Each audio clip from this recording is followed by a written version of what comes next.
ইরানরে আত্মসমর্পণে বাধ্য করিবার লাই যুক্তরাষ্ট্র ইসরায়েল যেহনো প্রচেষ্টা ব্যর্থ হইব বলে মন্তব্য করছি ইরানের প্রেসিডেন্ট মাসুদ পেজেশকিয়ান তে জানাই এই ধরনের পদক্ষেপ ইরানের জনগণ হনদিনও মানি নলইব।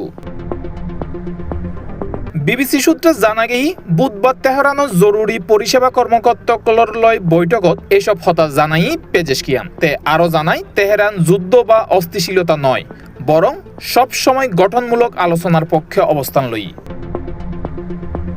প্রেসিডেন্ট পেজেশকিয়ানের এই মন্তব্য এন সমতাইছি যেতে কয়েক ঘন্টা আগে মার্কিন প্রেসিডেন্ট ডোনাল্ড ট্রাম্প জানাই চলতি সপ্তাহ পুনরায় শান্তি আলোচনা শুরু হইতে পারে, তবে এই বিষয়ে তেহরান সরাসরি কোনো মন্তব্য না করে।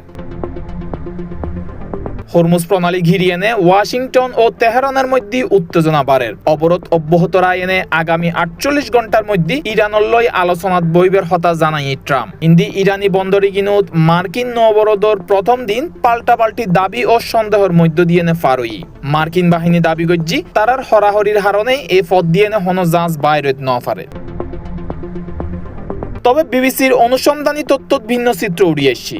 স্যাটেলাইট ডাটার দেখা গেই অবরোধের মধ্যেই অন্তত সার্গো জাহাজ হরমুজ প্রণালী অতিক্রম করছি, ফলে মার্কিন অবরোধের কার্যকারিতা লই নিয়ে প্রশ্ন উঠতি। যুক্তরাষ্ট্র জানাই ইরানত তেল রপ্তানিত ছাড় দেওয়ান আর বাড়ানো নইব। পরিস্থিতি পর্যবেক্ষণত আন্তর্জাতিক মহলত নজর এখন হরমুজ প্রণালী ঘিরিয়ে এনে চলমান উত্তেজনার দিকে। International desk, C+ TV।